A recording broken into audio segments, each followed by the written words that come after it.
சிங்கமுனரி அருகே உள்ள தும்பைப்பட்டியில் இப்பகுதிகளில் இயங்கி வரும் கல்குவாரிகளை நிரந்தரமாக மூட 500க்கும் மேற்பட்ட கிராம மக்கள் தர்ணா போராட்டம். சிவகங்கை மாவட்டம் சிங்கமுனரி அருகே உள்ள தும்பைப்பட்டியில் 20க்கும் மேற்பட்ட சுற்றுப்புற கிராமங்களைச் சேர்ந்த 500க்கும் மேற்பட்ட கிராம பொதுமக்கள் இப்பகுதிகளில் இயங்கி வரும் கல்குவாரியை நிரந்தரமாக மூடக்கோரி போராட்டத்தில் ஈடுபட்டு வருகின்றனர்.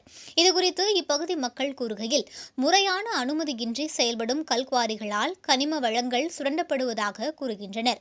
மேலும் அவற்றை வெட்டி எடுப்பதற்காக வைக்கப்படும் வெடிகளால் காற்று மாசுபடுவதோடு ஏற்படும் சத்தத்தினால் கிராமத்திற்குள் வசிக்கும் மக்களுக்கு இரவு பகலாக பெரும் அச்சுறுத்தலாகவே இருந்து வருகிறது. மேலும் இப்பகுதியில் வனவிலங்குகள் மற்றும் மான்கள் அதிக அளவில் இருந்து வருகிறது. கல்குவாரியில் இடைவிடாது ஏற்படும் சத்தத்தினால் அச்சமடைந்த வனவிலங்குகள் தொடர்படியாக வாகனங்களில் அடிபட்டு இறந்துவிடும் சூழ்நிலை உருவாகியுள்ளது.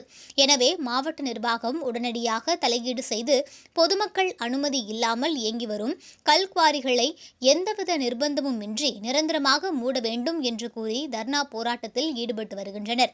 இதுகுறித்து சமூக நல தனி வட்டாட்சியர் கண்ணதாசன் பேச்சுவார்த்தையில் ஈடுபட்டார்.